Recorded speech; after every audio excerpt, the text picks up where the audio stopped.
You're based in Karachi, but you flew to Colombo, then to Kathmandu. So how come this possible? Why didn't you come by other route? Well, so usually I would have probably traveled through one of the Middle Eastern airlines, but because of the situation in the Gulf right now, I thought it was you don't know at what point things would flare up again. The closest I'm going to get to the land of my ancestors. So my ancestors migrated from India to Pakistan, from UP and Lucknow and places like that. How many scientists in our part of the world have actually asked this question of any work that they do? They just act like technicians. Formulate an experiment, do the experiment, move on, do another experiment, without really, their whole lives are spent without asking this question: what does this really mean? When I was in the government for a few years, I launched a major research program focused on the fourth industrial revolution technologies. And one of the things that I used to say a lot at the time to my colleagues in the university was, I don't want your publications. Your publications are for your own promotion. You write your publication so that you can get promoted. As a policymaker, I want impact of your research. आफ्नो extreme energy ड्रिङ्कको क्यानमा भएको QR code scan गर्नुहोस् र सुनको बल जित्ने मौका पाउनुहोस्. Namaste, welcome. This is Birat Anupam, and today I'm here with the next episode of Shilapatra podcast, and today I'm joined by expert on science policy and innovation. He is the founder, managing partner of InnoVenture Global Private Limited, and he's also working on the STEMX, STEM, science, technology, engineering, and mathematics. And he's all the way from Pakistan, but he traveled to Colombo, then to Kathmandu. We'll be talking about AI, we'll be talking about cloud computing, and we'll be talking about the innovations basically in the countries of the global south. So I'm joined by Dr. Athar Osama. So welcome to Nepal. Thank you very much. Thank you for having me. So this is your first time in Nepal? This is my first time in Nepal. First time. You're based in Karachi, but you flew to Colombo, then to Kathmandu. So how come this possible? Why didn't you come by other route? Well, so usually I would have probably traveled through one of the Middle Eastern airlines, but because of the situation in the Gulf right now, I thought it was you don't know at what point things would flare up again. So I had an option to come through Qatar, and I decided to take a Eastern airline, and Sri Lankan was the most sort of logical option. The Indian airspace is closed these days for Pakistani aircrafts, and Pakistani airspace is closed for Indian aircrafts. So there's no mutual airline that can fly over. So I think Sri Lanka was the best option. You are aeronautical engineer also. You used to work for Pakistan International Airlines, right? Yes, I was. And we used to have direct flight between Pakistan and Nepal. Yeah. So as a aeronautical engineer working for the PIA, so how do you remember about the direct flight history between the countries? So I think there's particularly for PIA, there's a tragic story, right? There was an accident, a crash of a PIA aircraft. In fact, it happened, I think, sometime in the 90s. And from that time, I always remember, because the way it was portrayed in the Pakistani media was that the landing approach to Kathmandu airport was very difficult, and so the pilots couldn't control the aircraft. So actually so I've always been scared of flying into Kathmandu because of that one incident. So actually just a couple of days before I came here, I spoke with one of my friends who has visited Kathmandu several times, and I said, look, I'm still quite scared of Kathmandu airport because of the airline accident we had in the 90s. So he told me, no, I think it was the incompetence of the of the pilot. There's nothing about the approach which is very hard. So I didn't find actually the approach very hard. So it was good emotion while landing. Absolutely. So your name is Athar. Yeah. You have done PhD, but you haven't authored any book, right? I haven't authored any book. Yes, I haven't authored any book. I hope to write my first book in the next maybe a few years. But I've written a lot, self-published a lot of reports, written a lot of reports as well. Mostly the work of a policy person is to write reports. for the consumption of the policymakers, and that's kind of what we usually do. And again, we do stuff and we move on to another assignment. So the time to actually sit back, reflect, and actually write a book has so far hasn't come in, but hopefully in the next few years probably.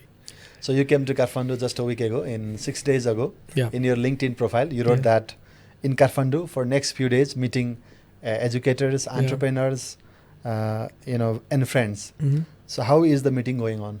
So it's been a good experience. I've actually enjoyed the city here. I also wrote in my social media that this is probably the closest I'm going to get to the land of my ancestors. So my ancestors migrated from India to Pakistan, from UP and Lucknow and places like that. So one thing I'm enjoying is I'm actually eating at authentic Indian restaurants here, which I probably won't get a chance to do in Pakistan, and would probably never visit India as well. So I think that's the one part I'm actually enjoying very much. But also I have a number of friends here, and we're meeting with entrepreneurs and educators here. So it's been really useful exchanges. So what was the specific purpose of Nepal travel? You told that you will be meeting entrepreneur, educators. So a couple of things. I work a lot in the area of science education, STEM education. STEMX is the program that we run for highly talented high schoolers in Pakistan to give them exposure to hands-on science, the way it is done in universities and in university labs and with university professors. That's one program. But for the last 6 years or so, we've been training science teachers on a new pedagogy of teaching science that I and some of my colleagues, some university professors from Pakistan and outside Pakistan have developed. It's called holistic science teaching, in which we train science teachers to teach science in a way that it's connected with history, philosophy, ethics, and religion, and the broader humanities. So a student doesn't feel that science is an isolated subject that they somehow have to remember, and those who don't want to become scientists, don't want to study science. We want students to experience science as a subject that is connected with other branches of knowledge and the broader sort of lived experience of humans. So we train teachers, and then we observe those teachers in the classroom. We sometimes we send observers in the classroom and observe how they're whatever they are trained for is implemented in the classroom or not. For the last 3-4 years, we've been doing this. We've done workshops in Pakistan, Indonesia, and Algeria. Trained over 350 science teachers, observed them in the classroom, seeing what is the impact of training on what they actually do in the classroom.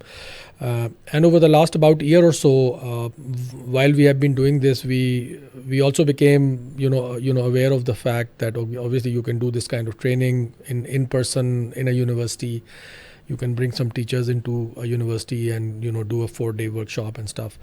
But then we started thinking, okay, if we really want to scale this training to all of the teachers in a particular country, how do we do that, right? So over the last year or so, we have actually built an AI tool that can help evaluate teachers' performance in the classroom. So teacher basically teaches in the classroom, records herself using a mobile phone at the back or something, and then she puts this video in this AI tool, and the AI tool evaluates the video and gives her a score of how she's doing. And it also gives her some areas of improvement, so 3-4 things that she could do to actually improve her score. So she can kind of learn from that, do another round of video recording, and 2-3 rounds later, once her scores gets to above a certain level, we can issue her a certificate that you did this training and now you have demonstrated that you can actually implement this training in the classroom. Most of the time, problems with teacher professional development is that people send teachers for training, schools send teachers for training, governments send teachers for training, but there is no follow-up, there is no evaluation, there is no feedback, because primarily this is a very expensive thing to do. So I think what we are trying to do is we are using AI to, one, make feedback instant, and 2, make it very cost effective. So we can literally evaluate a 40 to 60 minute classroom for about $3 to $4. Earlier we were paying about $30 to $40 per session. So that kind of reduces the cost to 1/10 of what it was. And with that kind of cost structure, I think it becomes possible for governments and schools to train and evaluate their teachers at scale. In 2023, I actually went to do a workshop in Indonesia. and I met their secretary for teacher education. And he asked me, why are you here? And I told him I'm here to train teachers. He said, how many teachers? I said 40 teachers. He said, what good would 40 teachers do to me? I have 300,000 science teachers. And at that time, I didn't have a solution to his problem because, I told him I could spend the rest of my life, but I won't be able to train 300,000 teachers. But I think now with technology and with AI, we have the tools to actually train teachers at scale. Now we can actually go to the minister and say, here is a tool. If you want your 300,000 teachers to train, this is the platform on which they're going to learn. And this is the platform on which they're going to evaluate themselves. Right. So this whole cycle, kind of completes. And I think we can train a teacher on a 4 to 6 month, program for, $25 perhaps. Right. So that's the kind of cost that even, our governments will be able to afford if they wanted to really train their teachers. So that's kind of one area that I think we are on the verge of, and it has become possible because of AI in the last 2-3 years. So what I'm really interested in is to see whether we can pilot this process in multiple countries. We are right now piloting over 500 teachers in Pakistan and Indonesia. This MOOC, the teaching platform and the AI tool, and we are hoping to pilot in more countries by the end of the year. And next year we want to see whether based on the results of the pilots, if the pilots are good, then we come back to the governments and say, now we want 5,000 teachers, and the year after we want 50,000 teachers, right? So I want to get to a point where we can upgrade the capacity of teachers, the ability to teach and the performance in the classroom of all the teachers, right? So, and I think that's the only way we can improve the quality of science education in our countries, because if the teachers are not ready, if the teachers are not well trained, then, science is not happening, properly in the country. So that's kind of my intention. I'm exploring whether we can find, partners in Nepal where we could do this kind of piloting. Do you partner with the government or private sector? So my initial instinct is to find some partner, non-governmental, who has access to 500 teachers. Maybe with private sectors. With private sector, or with some university or some teacher training body or something like that, with some teaching association. Because obviously, when you go to government's standard of where you need to be able to deploy at that scale is much higher, right? Government may say, okay, but we don't know whether it's going to work in Nepal, right? So what we want to do is to do a pilot so that when we go to the government, we can say, we've actually tried it in Nepal and it works, right? So with that kind of data, it would be easier to convince the government to do a scale up, perhaps. But obviously, every country is different, and we are open to ideas about what might or might not work in Nepal. So if they partner with your program, so what could be the revolutionary changes in teaching and learning STEM in Nepal? So look, wherever I go, even in Pakistan and outside Pakistan, everybody is skeptical of teaching as a profession, right? They say good people don't come into teaching. They say they are all part-timers. There are lots of things that are said about teachers. Unfortunately, these are the teachers we have, right? And we can't change the system overnight, all of it, right? So I think what we really want to do is to make sure that teachers are on a learning path, right? Every year they actually do something new, they learn something new, and then they work hard to actually implement it in the classroom. Once the change starts happening in the classroom, I think then we can expect some improvement in the education system. With this holistic science teaching pedagogy that we have developed over the last several years and piloted and collected data on, I believe, and the colleagues that I have across various universities who have contributed to the process, we believe that this is the way to teach science, right? Usually what happens in a classroom is if a science teacher walks in the classroom, she will draw a picture of an atom. Here are 2 electrons, here are 8 electrons, and just remember this and produce it in the exam. This is unfortunately how science is taught in most places. What we really want to do is we want to inspire the kids, first of all, to engage with the history and philosophy and ethics and religion, perhaps, to see that science is connected with all other types of knowledge that they're acquiring. History is a really interesting example because I think history of science is so fascinating. And it is not possible that anybody who reads the history of science with interest is not interested in science, right? I became interested in history during my PhD program. Before that, I was in studying in Pakistan. I used to study history like everybody studies every other subject, and I was not interested in the history at all. But when I moved outside Pakistan, I became interested in history, and then I read a lot of history, and the history of science is one thing that has always stayed with me. So we want the teachers to actually bring this amazing history of science. Why did this discovery happen? Why was the scientist doing this? How did he end up this place? How over a period of time the history of science has evolved, right? So these are important questions, and these are important hooks for teachers to get people interested in science. The other thing that I'm actually very passionate about is philosophy of science, right? So again, we don't teach our scientists, our science teachers, our science students anything about philosophy. Most developments, big breakthroughs in science have come because scientists have engaged in philosophizing about what they're doing, right? Unfortunately, in our part of the world, in the developing world, we only train people to become technicians, right? We teach them how to do an experiment, and they'll do an amazing experiment. They will probably do experiments better than people in the developed world, right? But then they don't ask the question, what does this really mean? And what does this really mean is the question. It's the philosophical jump from science to something that's going to lead you to a big breakthrough, right? When Darwin, for example, did his experiment in science and his collection, at the end of this, he asked the question, what does it really mean? And that what does it really mean converted into Origin of Species, and it transformed all science, right? So how many scientists in our part of the world have actually asked this question of any work that they do? They just act like technicians.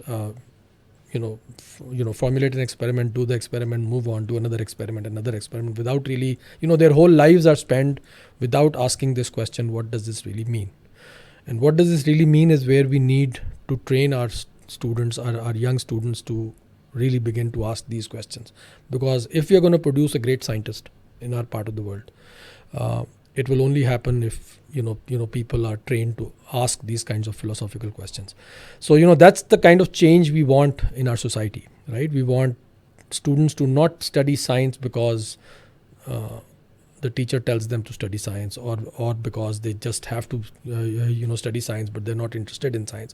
We want them to be really curious about things. We want them to be really asking these big questions in the classroom, questions that start from science but then go into philosophy, into ethics, into religion, into other areas. And I think that's kind of the way, that's our kind of long-term plan for changing science in our societies.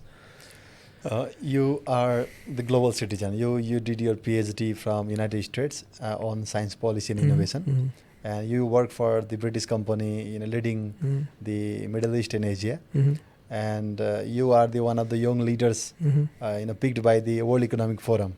So finally, you are back to Pakistan. So how many people like you are eager to come back to Pakistan? Because this is not the isolated problem of Pakistan. This is the problem of the global South countries. So what attracted you to come back to your country with all the global exposure? I still feel, so some people come, back to the country with intention and interest.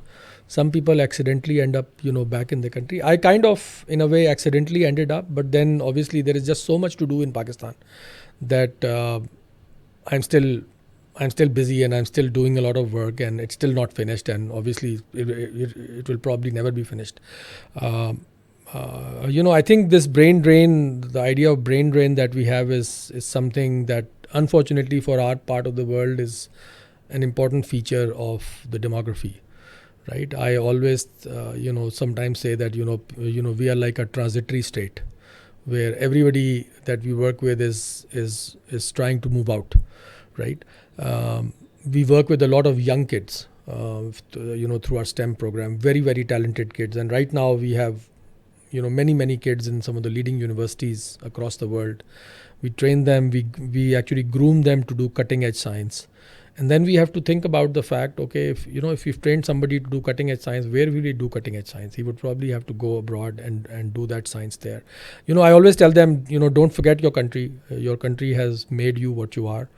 And, if you don't come back, no problem, but please find a way to contribute back to your country, right? And I think that's an important, that should be an important way for us to plan our infrastructures, education systems, that even if people are not going to come back, and you can't force them to come back, there should be ways through which they can contribute back to the country, and there should be systems in the country to use some of that. So unfortunately, unless we create strong scientific infrastructures in our own country, people are going to leave, and we can't force them not to leave, because that's their free free choice to leave. But I think we should have a way to kind of have them contribute back into the country, and I think that's a perfectly okay way for them to be part of Pakistan. You came to Pakistan because of your personal willing, or some provisions and opportunities by No, the so government? in 2010 I was actually involved as part of Royal Society in the UK. I was doing a study on science and innovation ecosystem of Pakistan, and as part of the process, I was traveling a lot to Pakistan, once a month or so for the whole year, and we did a lot of interesting work at that point. We actually mapped the entire history of Pakistan and tried to find innovations that kind of stood out, and produced a report as a result of that process. Unfortunately, that report didn't go anywhere because the government of Pakistan, rejected that report. They said it was too critical of Pakistan, which is one thing. But we, as part of the process, we came to this realization that there was no group in Pakistan that was doing this kind of a thing on a permanent basis. Okay, so I was talking to a bunch of business leaders at the time. And policymakers, and we thought we should create a permanent entity in Pakistan that could do work around innovation, right, within the country. So with the help of some people in Pakistan, I was trying to kind of do some fundraising for this innovation think tank, and I realized after doing this for a few months that this won't happen if I keep on living in the UK and try to raise money for an entry in Pakistan. So I decided to move back to Pakistan for 6 months. The idea was we'll go back, raise some money, establish this think tank, and then I'll move back to the UK. Unfortunately, those 6 months haven't ended yet, right? We established a non-profit by the name of Pakistan Innovation Foundation. I ran that non-profit for 5 years. Then I had an opportunity to work in the government, so I had to dissociate myself, with that foundation.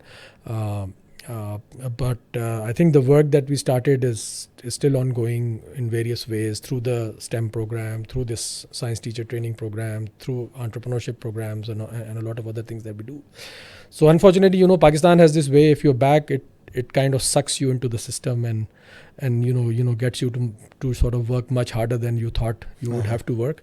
So I'm still in Pakistan. I don't plan to move back anywhere, but that's kind of how it is. And academically and practically, you have worked on science policy and innovation, right? Yes. So what is the scene of innovation in South Asian countries compared to other countries in the global South? We cannot compare with the global North. That's why I'm comparing global South. No, I understand, and I think there is progress. India, again, I don't know too much, so I won't comment on that. I think India has developed technologically. It has become quite advanced. The entrepreneurship ecosystem is very, very strong. The venture capital ecosystem is very strong. So I think India is a separate case. But if you look at the other South Asian countries, I think we are still kind of a little far behind, and part of that has to do with policies, because I don't think the policy ecosystem is very well developed in most of the South Asian countries. In Pakistan, for example, in the early 2000s, there was a major reform of the university system. We created something called higher education system. You have UGC here. Yeah. We used to have a UGC before HEC here. And in that process, obviously, a lot of money started flowing into the higher education system. We developed universities. We created a lot more new universities. I think prior to 2000s, Pakistan had like 75, 80 universities. Now we have over 200. Right, so new universities were created across the country, both in the private and public sector. A lot of money went into funding of PhDs and postdocs and research and writing of papers. Unfortunately, some of those policies were short-sighted. So there was a lot of emphasis, for example, on people writing papers. People were being paid to write papers, right? And if you're going to attach financial incentives to writing of papers, you know what's going to happen. The quality of the papers is going to go down, and people are going to produce 3 papers instead of 1 paper, right? So a lot of that happened, and I think that has created challenges, because while we have spent a lot of money on education and research, the education and research has not developed as well as we would have liked. Even at that point, I was actually doing my PhD around that time. And I used to have conversations with Pakistani policymakers, and I even at that point I pointed out that what you're doing is not right. There's no point producing low quality PhDs and low quality research. But the idea amongst the people who were kind of driving policy at the time in Pakistan was, we will get to quality later. First, let us produce some quantity so that we can have some critical mass. The problem is, once you produce the quantity, you don't know what to do with it. You can't produce bad quantity and then try to create quality out of it, right? So that's a problem that Pakistan has faced for a very long time. We have now a lot of universities, we have a lot of PhDs, but the work that they do is not high quality. We focus more on quantity than quality, and that's the problem that obviously affects the country, right? So even if we now try to move the whole system towards higher quality, there's going to be resistance within the system, because you have created a lot of people whom you have created because of the focus on quantity, right? So I think those are the sorts of things that affect countries in the long run, right? It takes now a lot of effort for the Pakistani education ecosystem to try to move it in a totally opposite direction. When I was in the government for a few years, I launched a major research program focused on the fourth industrial revolution technologies. And one of the things that I used to say a lot at the time to my colleagues in the university was, I don't want your publications. Your publications are for your own promotion. You write your publication so that you can get promoted. As a policymaker, I want impact of your research, right? I want you to do something that's going to help, that's going to help Pakistan, or create some kind of a major global breakthrough.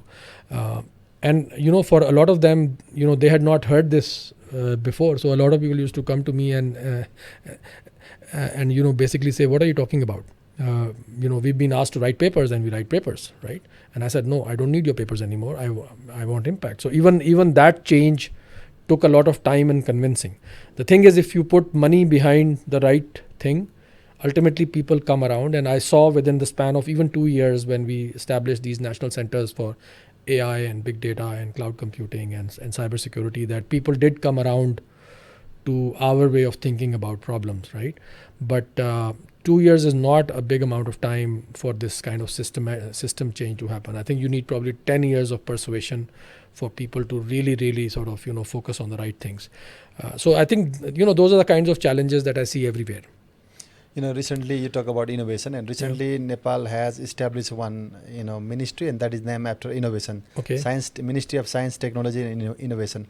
How important it is to have the Ministry of Innovation to foster the real innovation on the ground, not on the paper like you talked just before. So I think there are some governments in the world that do this kind of a thing well. I think it's very very difficult for governments in our part of the world to do this kind of a thing very well. I think innovation should primarily be driven by the private sector and by individuals and by companies, right? And so you need to create incentives so that these three entities work towards innovation. In every society, there are always ways to make money, right? And there are always back doors where big business will make money without being innovative, right? And even in the US, the agriculture lobby or this lobby or that lobby has their own ways of figuring out how to make money. But in the US, there is also another way to make money, which is through innovation. And you see a lot of these technology corporations and Google and Amazon and the Silicon Valley companies. Yeah. So they make money through innovation. They don't usually make money through through the back doors. Well, some of them do, but still, there is at least a way for somebody to create something innovative and make money out of it, right? Until our societies will encourage that kind of involvement with innovation, we will remain underdeveloped. I think it's very hard for governments to be very innovative. One of the things that, for example, when I was in the government, I used to argue a lot was that we should also fund private sector. Because if you're talking about innovation, for example, if Pakistan is planning to create a next generation energy, electric vehicle, a national electric vehicle in Pakistan, how would that vehicle be created? It is useless to try to create that vehicle inside a public sector organization, because there are people who are doing various parts of that thing. There might be a private company that is doing, cutting edge batteries. There might be another company that is doing another, piece of that equipment. So why can't we pull all of this together? When a country is producing a national electric vehicle, why can't everybody come together and contribute to that effort? Why does that effort have to be limited to private sector, to public sector alone? The problem with our governments is that we still operate with that old mindset that everything is going to be happening inside the government. Right? And that's not the most efficient way to do innovation. Right? So you want to create a system of incentives and a society where everybody can contribute to it. And then from that you create value. Right? So I think that's, there are many mindset issues within the government. When I was in the government, for example, another thing that we had to deal with was that we can't give research funding to private universities. And I kind of argued, I said, well, there are professors who are Pakistanis, who pay taxes, who work in these private universities. And while people went abroad, did PhDs, some joined public sector, some joined private sector. What is the difference between the two, right? When you are funding research, you should fund research to your best people, because you want cutting edge research to be done. So if somebody is working in the private sector and is doing good quality research or has the capability to do good quality research, the government should also fund them. So I had to literally fight this out over a whole year, and then I made it possible for some of this research funding in the fourth industrial revolution, national centers to go to private sector universities as well. And in some cases, those private sector universities have actually done better than the private sector, than the public sector universities. So, these are sort of small little things that hinder the path of the, public sector to actually innovate. I think the job of the public sector in innovation is to create policies, good policies that are inclusive, that allow other people to do innovations and then make money out of that innovations. But to not do this themselves and not to start competing with the private sector itself. So that's kind of, I think, a big issue. You were in planning commission of the Pakistan government, and you started 6 centers for AI cloud computing, right? Yeah. So how effective has it been so far? Because you are not in government right now. Yeah, so it's a good question, and I sometimes feel it has not been as effective as I would have liked it to be. Because, doing something, starting something is not enough. You have to literally take it all the way through, right? So when I established these national centers, the idea was conceived by a minister at the time, and I was kind of responsible for implementing those ideas.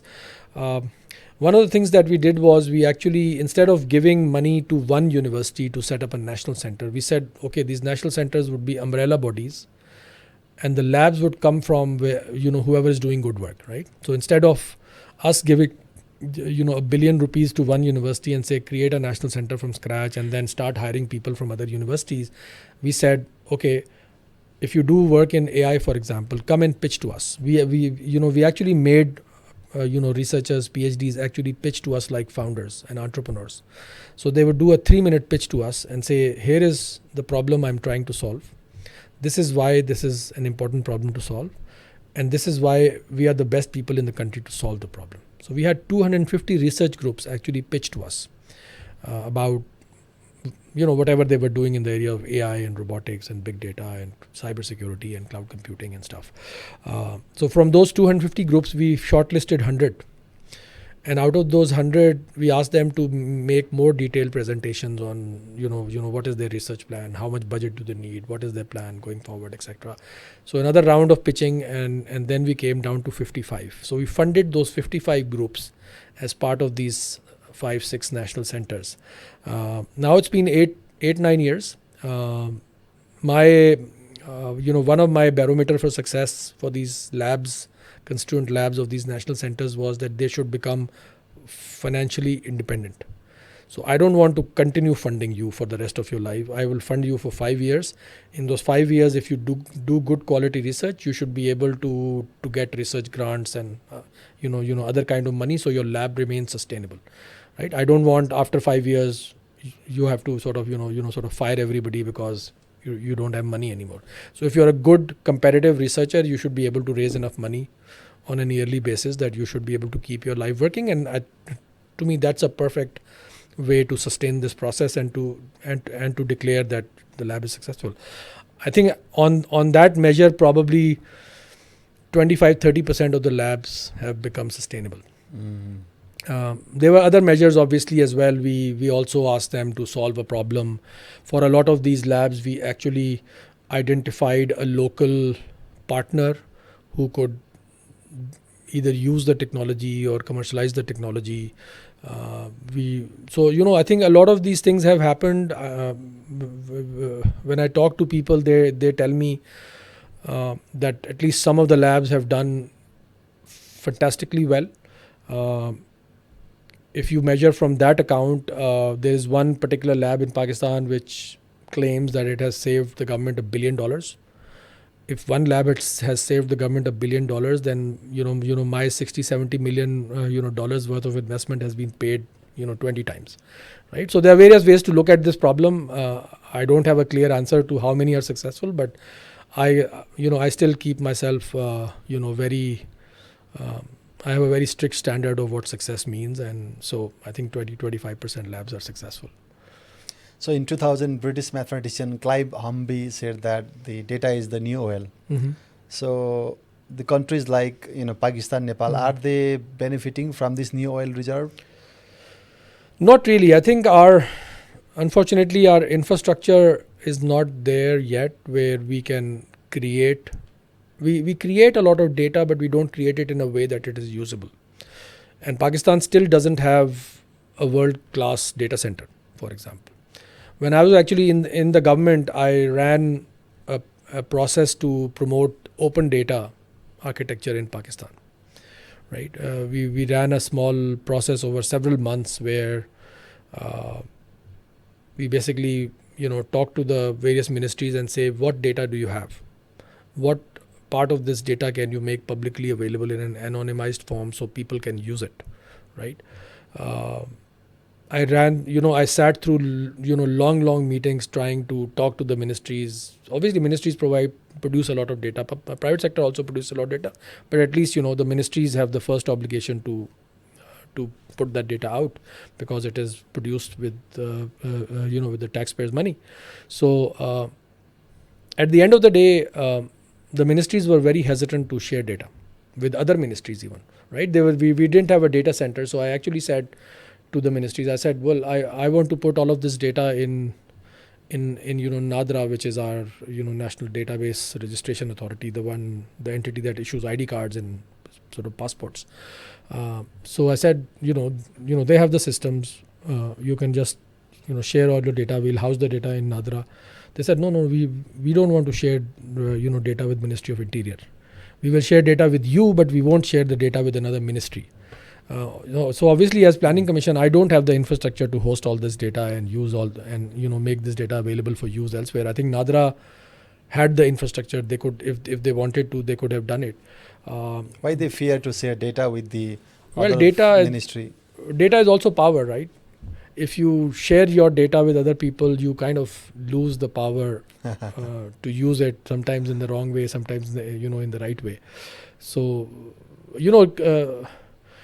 government departments are also very hesitant to actually collect data that would sort of shine a light on their performance. Even in the higher education ministry, they want to collect all kinds of data on how they have spent the money.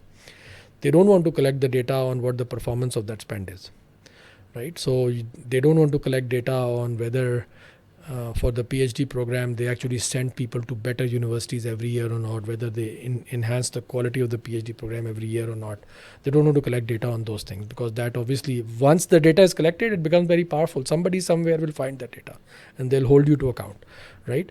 But so I think data is a funny thing. I don't think we use it very effectively. There is no data series in the country, for example, that tells me what Pakistanis buy or spend their money on, right? So imagine, I mean, in the US there is this weekly, spend, data series. So you can actually see where the households are spending their money on.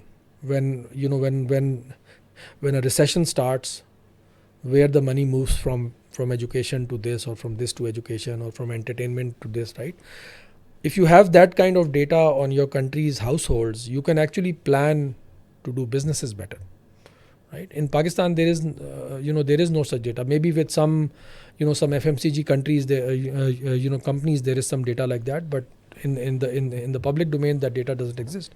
Which means that all the planning that we do for creating new businesses, for creating new educational institutions, for creating new entrepreneurship are based on, fake understanding of things, right? So yeah, data is very important. I think in the age of AI, data would be even more important. But unfortunately, our countries are not in a position yet to use that data effectively. So if you talk about the military terms, Pakistan and India from South Asia, they are nuclear powers. Mm-hmm. They are good in military. Mm-hmm. But when it comes to app, they are nowhere in the world. For example, out of the many apps, except the Silicon Valley's company, TikTok comes from China, Telegram comes from the Russia, and we don't have similar kind of app coming from Pakistan and India and other South Asian countries. So why they are lagging behind? Well, it depends on what you mean coming from, right? So the Middle Eastern version of Uber is Careem. Careem was done by a Pakistani co-founder based out of Dubai, right? The technology was built in Pakistan. There's another company in Pakistan recently. I'm forgetting the name. I think they've changed their name recently, but they were an early competitor of this AI. AI graphics app called Midjourney. These are three brothers who basically inside Pakistan built this app, and it's doing better than Midjourney. Fairly significant, traction around the world. So some of these things happen. I think by and large, we won't have things like TikTok and stuff in places like Pakistan. I can't say about India because India has a lot of money. So I don't know why India doesn't produce it.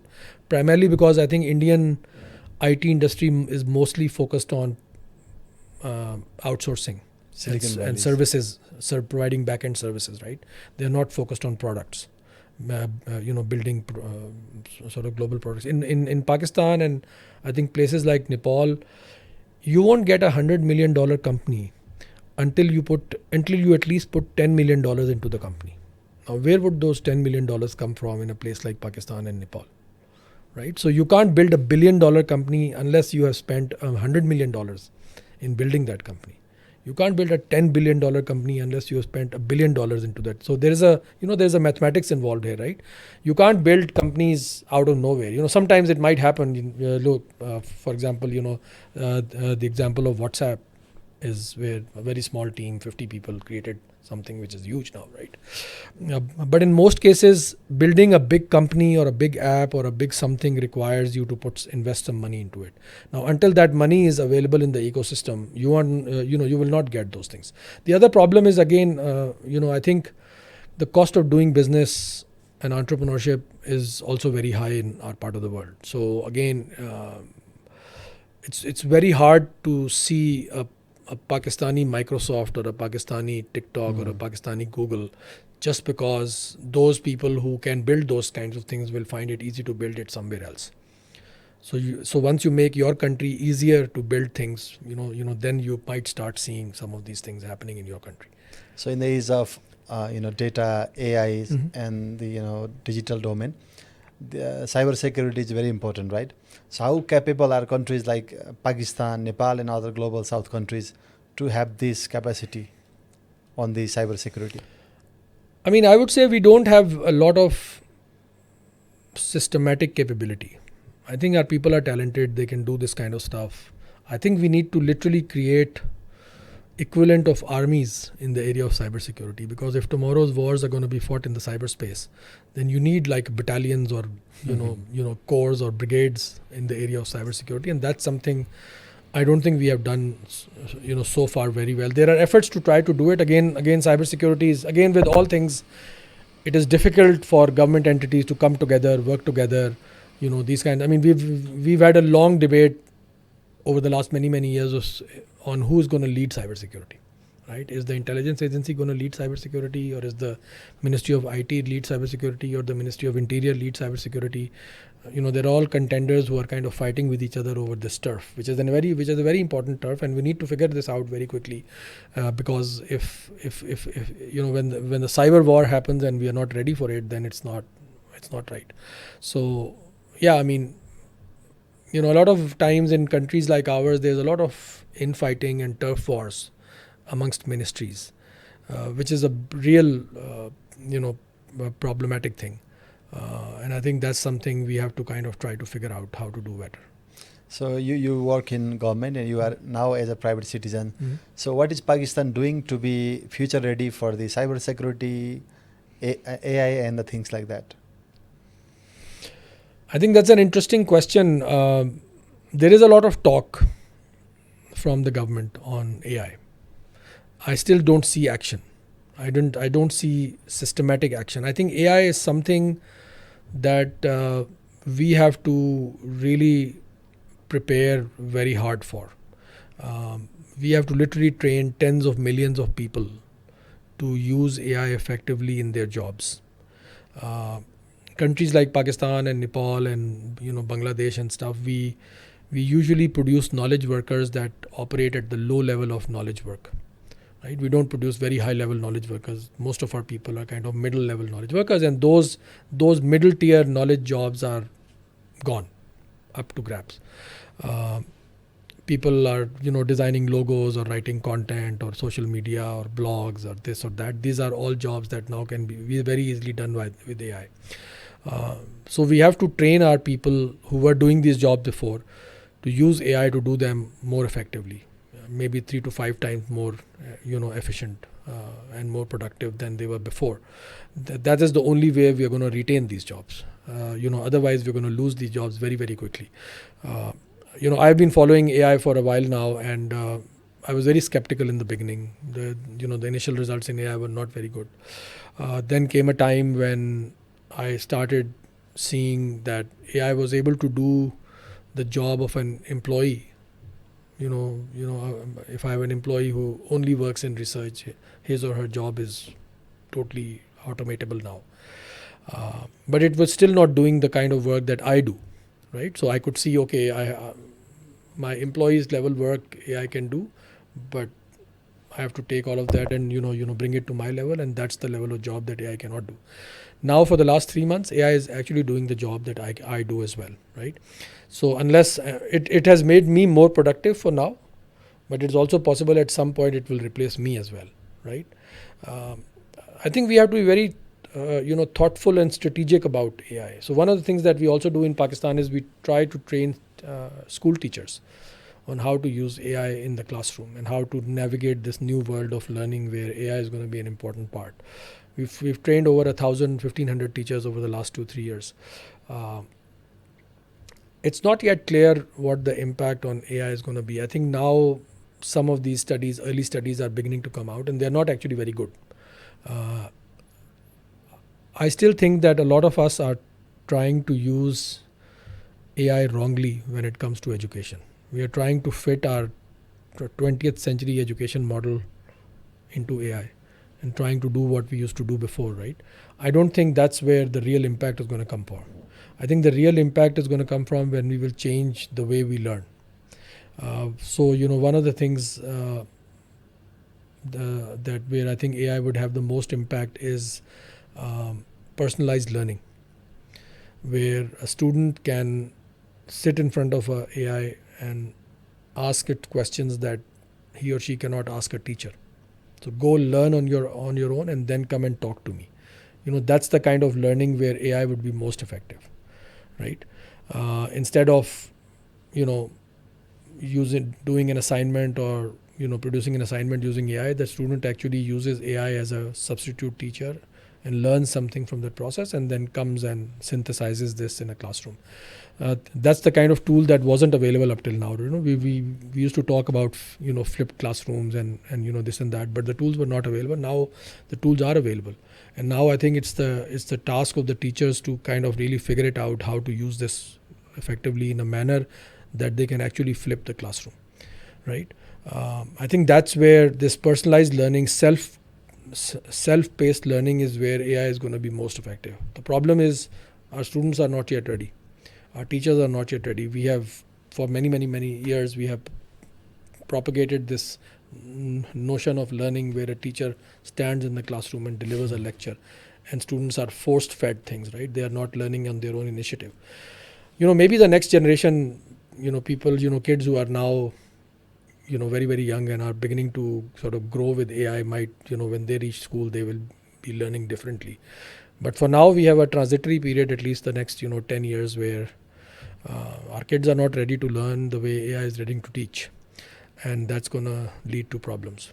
So is there a potentiality that teacher will be replaced in the future because you are training teachers and they are assisted by the AI? So shouldn't they fear about their job loss in the future? I mean, again, if the whole society moves into self-learning, maybe there is some threat to teachers. But I think foundational learning AI cannot do. Right? When, for example, grade 1 to 5, AI cannot do that kind of learning. So teachers will still be needed there. And I think, again, it's a mix of things. So one thing that the AI doesn't do very well, at least so far, is that obviously AI, whatever it produces, it's basically junk, right? It really doesn't know what it knows, and it kind of really doesn't know anything. It just produces a bunch of stuff.